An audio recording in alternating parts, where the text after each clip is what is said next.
Bem, gente, deixa eu falar alguns minutos, né, sobre...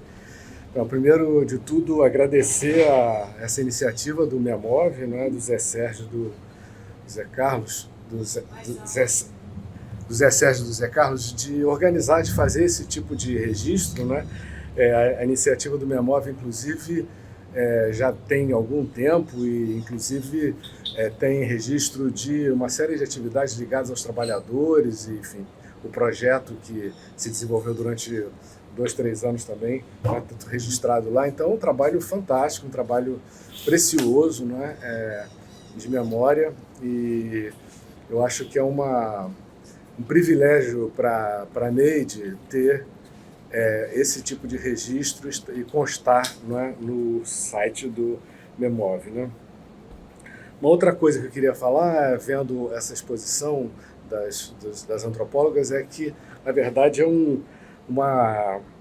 mostra uma presença marcante das mulheres antropólogas no Brasil, né? Eu acho que essas quatro, cinco, né, pessoas são... 6 pessoas, desculpe, são uma marca importante de registro das participação das mulheres antropólogas no Brasil, né? No caso da... Eu falei sobre a Neide nesse negócio, na verdade, uma versão da Neide que passa pela minha relação com ela, que dura muitos anos, e que tem a ver com desde ter sido aluno dela no IFIX até os trabalhos posteriores que nós tivemos juntos e tal. Então, naturalmente, vocês têm que considerar que é uma versão positiva da Neide, tá? que eu faço nesse registro, né? Uma coisa que é importante, né? Que eu acho que é uma marca interessante da Neide, é exatamente um compromisso que eu acho que ela teve ao longo da vida de se dedicar a fazer uma ciência social com a marca da pesquisa e da formação. Então, a marca da pesquisa e a marca da formação, não é? A dedicação dela à formação de alunos na universidade e em outros espaços, e o trabalho de pesquisa, que é a vida dela como antropóloga esteve sempre ligada de uma forma intensa à pesquisa, né? Eu não posso deixar de dizer, não é, da satisfação que os alunos dela tinham, e eu fui parte desse grupo, né, ouvi-la falando sobre as suas experiências de pesquisa, os seus problemas, aquele tipo de informação fundamental para a formação de cientista social, não é, que é falar dos problemas, falar das questões e falar também da emoção de fazer pesquisa, de ter contato com o entrevistado e tal. E, nesse sentido, os entrevistados, e a trajetória dela tem uma relação muito forte com isso, tem a ver com uma opção, não é? De perspectiva teórico-política, de trabalhar com os trabalhadores, trabalhar com as classes populares, trabalhar com aqueles que foram perseguidos ou são perseguidos no dia a dia, nos seus cotidianos, nos diversos espaços em que estão, né? Então, esse envolvimento, né, com os seus objetos aparece muito fortemente com relação aos camponeses, né, e peões, e aí eu faço uma relação disso com o trabalho que ela realizou no Centro Ecumênico de Documentação e Formação, que reuniu um conjunto de intelectuais naquela época, e ela coordenou um grupo, né, muito interessante e articulado com Regina Novaes, com Beto Novaes, com Mariana Pantoja, com Cecília Iório, com Luciano Padrão, quer dizer, um grupo que se formou e que teve um papel importantíssimo em termos da questão da assessoria ao movimento dos trabalhadores rurais no Brasil e na América Latina, não é? Então, esse envolvimento dela com o objeto dela, ao mesmo tempo, serviu para dar uma base, não é? Para passar esse tipo de informação para, enfim, populações que precisavam de algum tipo de informação que não tinham no seu dia a dia, no seu cotidiano, né? Então, esse trabalho foi um trabalho muito importante. Então, eu acho também que aí tem uma trajetória, não é, dela que vai de toda essa discussão sobre camponeses, né, para um aspecto da pesquisa dela que eu acho que a transformou numa referência nos estudos sobre trabalho no Brasil, que é a obra dela sobre trabalho escravo. Todo o envolvimento que ela teve, o que ela produziu, escreveu sobre trabalho escravo, é hoje uma referência. Ninguém escreve sobre trabalho escravo no Brasil contemporâneo sem citar a Neide. Tá? A Neide teve esse talento, né, para descobrir interpretações diferentes sobre trabalho escravo que fugiam digamos, a interpretação dos direitos humanos, pura e simplesmente. Tem uma interpretação sociológica desse processo que traz novidades em termos de entendimento dessa temática. E no período também em seguida a isso, posterior a isso, o envolvimento dela com a Amazônia, que eu falo é um envolvimento de vida com a Amazônia, né? E aí toda a discussão socioambiental, o acompanhamento de populações da Amazônia, mas também de projetos que incluíam o meio ambiente, mas também as populações ribeirinhas, o envolvimento que ela teve muito forte na discussão sobre unidades de conservação e que levou ela também a ter uma participação como especialista nesse aspecto na parte institucional. Ela foi presidente do Instituto Socioambiental durante mais de 10 anos, teve uma importância muito grande nesse processo, então tem essa evolução do trabalho dela, sempre, no entanto, marcado pela Mato Grosso, Amazônia, unidades de conservação na Amazônia, populações indígenas na Amazônia, enfim. Então a Amazônia é uma marca importante. Aí eu vou falar para vocês uma questão relacionada a essa paixão dela pela Amazônia, é o fato do nosso filho mais velho estar há 20 anos na Amazônia trabalhando em projetos ligados à Amazônia, né? Então essa influência dela também teve uma consequência importante em termos do legado que ela deixou para os filhos, né? Bom, então, só para terminar, eu queria dizer que eu diria que toda essa trajetória da Neide se deve certamente ao convívio e aprendizado que ela teve com seus colegas e professores do Museu Nacional e com a sua importância na consolidação da antropologia no PPGSA e no IFIX da UFRJ. Então é isso, gente. Obrigado. Muito bom.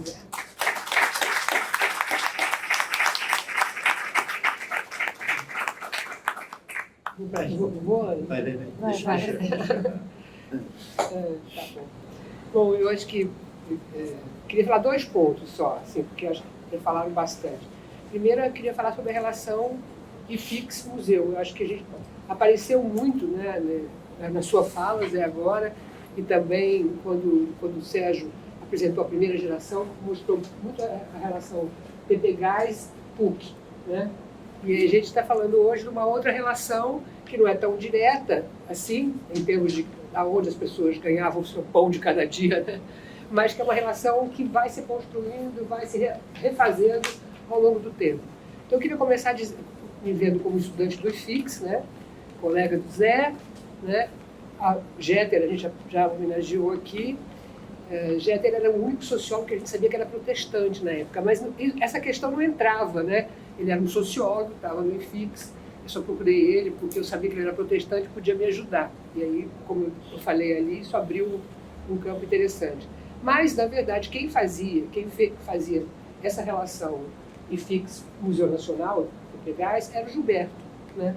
Então, o Gilberto foi uma pessoa importante para mim dentro do IFIX, que me trouxe para o museu, né? Eu acho que é bom a gente colocar isso, sempre lembrar essa relação que o Gilberto teve um tempo que ele dava aula no PPGás e no IFIX. Depois ele passa a ficar apenas aqui dentro do IFIX. Sandra, minha colega do IFIX, também está aqui, Sandra Carneiro, nossa colega, né, nossa contemporânea. E eu acho importante colocar essa questão porque foi essa relação IFIX e Museu Nacional nem sempre foi só flores. A gente tem que trazer isso para as novas gerações, né? Que era uma mesma universidade, uma universidade que já tinha, isso tudo bem, era do IFIX, né? Estou lembrando aqui, atrás. Na verdade, era o seguinte, o Museu Nacional é antropologia, programa de antropologia social. E não podia ter um outro programa de antropologia. O IFIX nasceu como um programa de ciências sociais.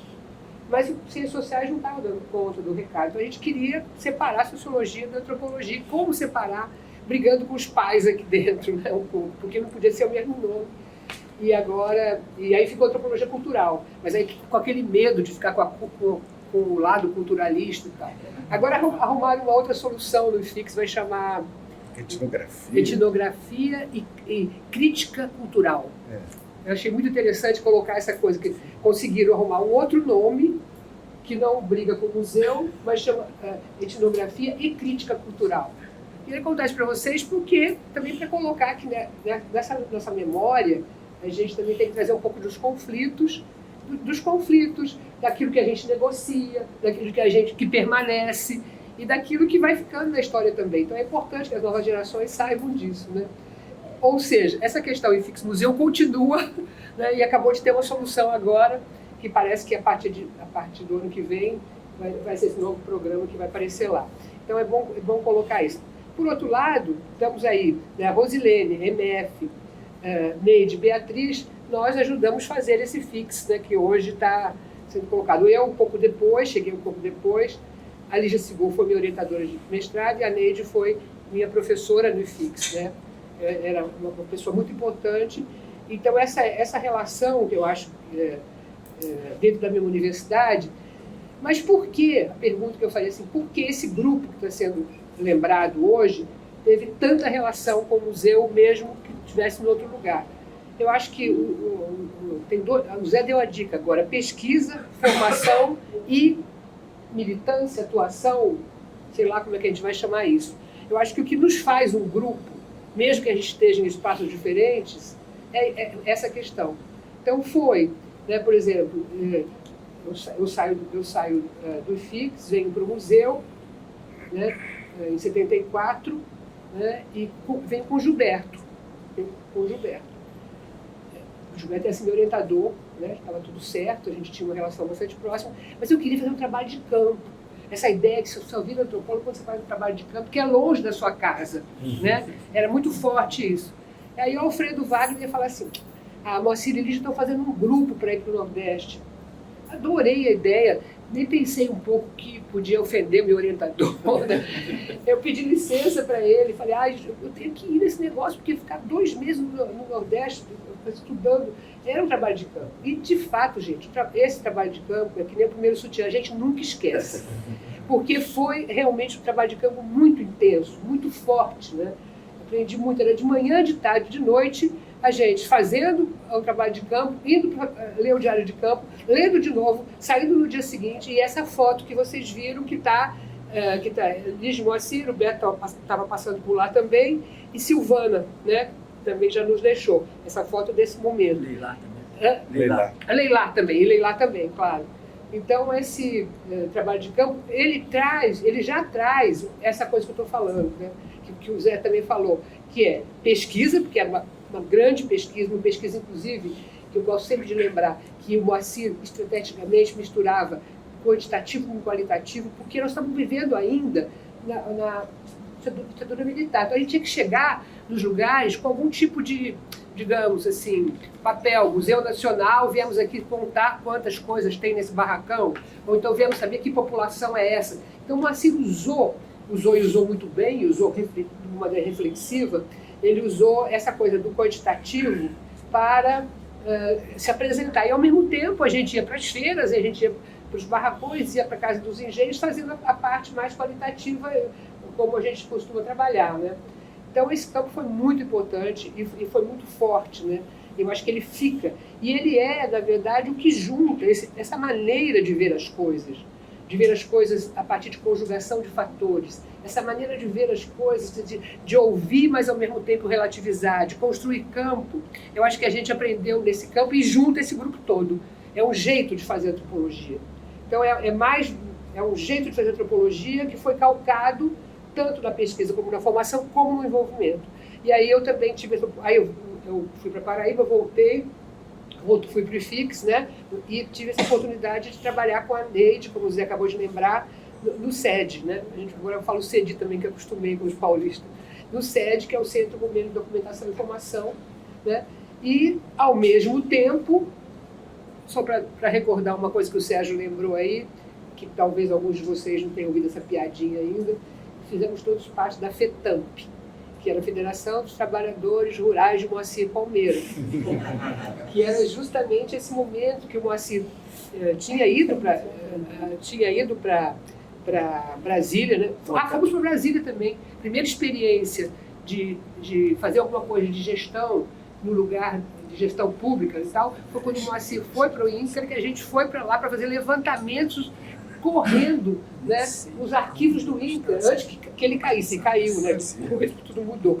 Mas isso foi na Nova República, né? Então, esse elemento, pesquisa, formação, porque nesse processo todo nós estávamos sendo formados. Era esse tipo de antropólogo que a gente queria ser e estava sendo formado para ser, né?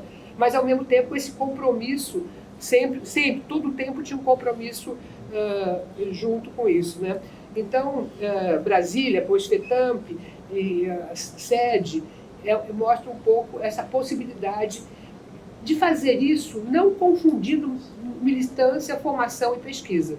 Eu acho que é o lado mais interessante disso, que nós aprendemos. Quer dizer, a pesquisa, você tinha que ter distanciamento para a pesquisa, ao mesmo tempo que você tinha envolvimento na ação, né? E esse jogo de você saber onde está falando, o que está falando, como fazer esse tipo de coisa, como fazer com que a pesquisa ela qualifique a militância, eu acho que junta esse grupo todo, né? Eu acho que isso é uma coisa importante. Junta, depois a gente encontra com Rosilene, como ela falou, e a gente, como ela contou aí, a gente entra na questão da juventude, né, fortemente, fizemos coisas juntas também nisso, sempre nessa questão, misturando um pouco, né, os lugares de fala. Com a Beatriz, ainda no último momento, no último trabalho da Beatriz, fizemos um trabalho para a Secretaria Nacional de Juventude, né, na verdade, para a juventude não, para a participação, Secretaria-Geral de Participação, fizemos uma pesquisa também, um levantamento dos movimentos sociais da mesma linha, né?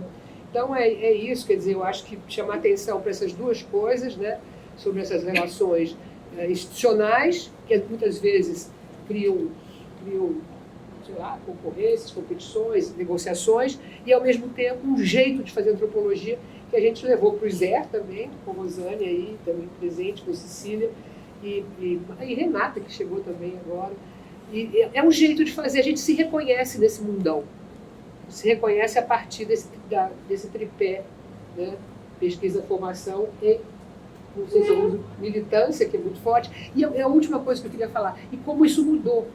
Porque com as questões chamadas, de uma maneira pejorativa, identitárias, que eu não gosto de usar esse nome, essa questão de você falar de onde está falando e o que você defende é muito diferente do que foi na nossa época. A gente tinha, na verdade, que fazer tudo isso, provar ao mesmo tempo que estava fazendo pesquisa e, quer dizer, o trabalho, a legitimidade desse trabalho era muito menor do que é hoje. E eu acho importante também que o pessoal que hoje alia temas de pesquisa e inserção social, vamos chamar assim, saber que isso foi um processo duro também, não caiu do céu, né? Não caiu do céu, foi preciso fazer bem a pesquisa, fazer bem a formação para poder fazer também esse tipo de... Aí os nomes vão variando, o Zilene fala, hoje chamada extensão universitária, outros vão chamar, tem vários nomes para a gente chamar, né? Assessoria, consultoria e outros nomes mais, como aconteceu com a Neide também, em relação à Amazônia e ao Instituto Socioambiental. Então, esses 2 pontos só. Tá bom.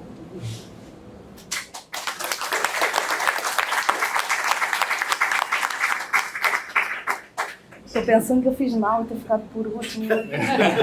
Foi péssima escolha. Eu não tenho nada para trazer do ponto de vista do percurso profissional da minha mãe, mas, na verdade, tem alguns ganchos aqui que eu vou pegar. Primeiro, a questão do grupo, né? Quer dizer, na verdade, esse grupo, né, foi um grupo que foi muito além da universidade, né? Eles passavam a semana inteira trabalhando juntos, discutindo política universitária, discutindo antropologia, e no final de semana, nos sítios, diferentes sítios em diferentes momentos, nos restaurantes, nós na mesa, nós os filhos na mesa, né, bebendo isso tudo, lendo revistinha na mesa, porque a gente chateava mesmo, tanta antropologia. Mas o que é importante, na verdade, eu acho que o que a Regina disse, que esse grupo era um grupo realmente muito maior do que só pesquisa, do que só o ensino e do que só a militância. Né? Tinha outras coisas aí que fizeram com que a gente cresceu junto. Nós, os filhos aqui, a gente cresceu juntos, né? Eu estou aqui representando Rita, Tereza e Miguel, da Lígia. Estou representando Cristina e Inês, da MF, que nós somos primos, né? Então, que na verdade também tem a ver com a trajetória da gente, que a gente veio parar aqui, e não no México, que teria sido o nosso caminho natural, por causa do projetão.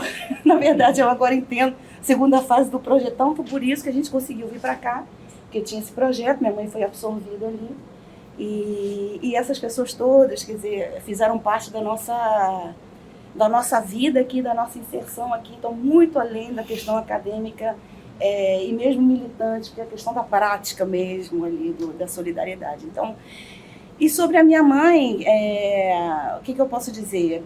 Bom, aí eu também queria falar sobre como foi ter crescido no meio dessas mulheres antropólogas, né? Dessas mulheres que sempre estavam ali muito presentes, né? Filha de uma também, então como que isso também me marcou a minha trajetória de mulher, né? Porque eu tinha exemplos muito próximos de mulheres muito brilhantes e enfim, e as discussões sempre muito igualitárias, né? Nunca houve nenhum tipo de questão, né? Então, assim, isso me marcou muito pessoalmente, marcou muito a minha visão também do que é o mundo universitário, a amizade, a solidariedade, um monte de coisas que depois eu não encontrei, né? 20, 30 anos depois eu não encontrei a mesma coisa, né? Foi uma decepção. Mas, e a minha mãe, a determinação dela, na verdade, de sair daquele meio dela, né? Que tinha uma predisposição ali. Na verdade, meu avô chegou a comprar uma farmácia para ela, porque queria que ela fosse farmacêutica, que ele considerava que era a profissão ideal para a mulher, porque ela tinha uma independência, por outro lado, ela não precisava ficar ali o dia inteiro. Então, ele chegou a dar de Natal para minha mãe. Minha mãe já é antropóloga, já doutora, se não me engano, uma farmácia de presente. Então, tinha aí uma... E minha mãe sempre fazendo o caminho dela, inclusive uma das fotos que eu mandei para o Carlos, que, aliás, eu não parabenizei vocês dois, porque é maravilhoso o trabalho. Eu até choraminguei ali um pouquinho quando eu vi a voz da Lígia. E que uma das fotos que eu mandei, já me esqueci, faço uns parênteses longos, uma das fotos que eu mandei, bom, não importa. Então é isso, basicamente a determinação dela, a importância que para ela tinha o ensino, tá? Para ela a pesquisa, eu acho que era tão importante quanto estar em sala de aula. Ela uma vez comentou comigo que todos os colegas brigavam para ter os cursos mais avançados, ela queria dar nos primeiros semestres, ela achava que era importante estar ali, né, nos primeiros semestres, segundo semestre. Então ela transmitiu muito isso para mim, né, para mim como filha, mulher, também muita independência, né, de poder fazer o que a gente quiser, ser o que a gente quiser. E é isso. Acho que é isso.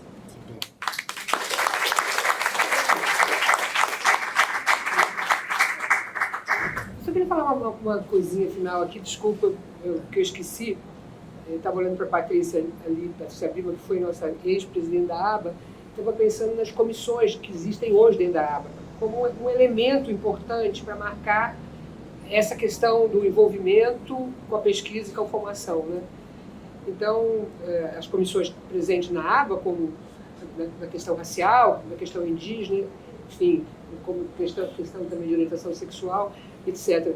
E pensar um pouco como é que a gente vai poder tratar hoje esses novos conflitos que estão surgindo.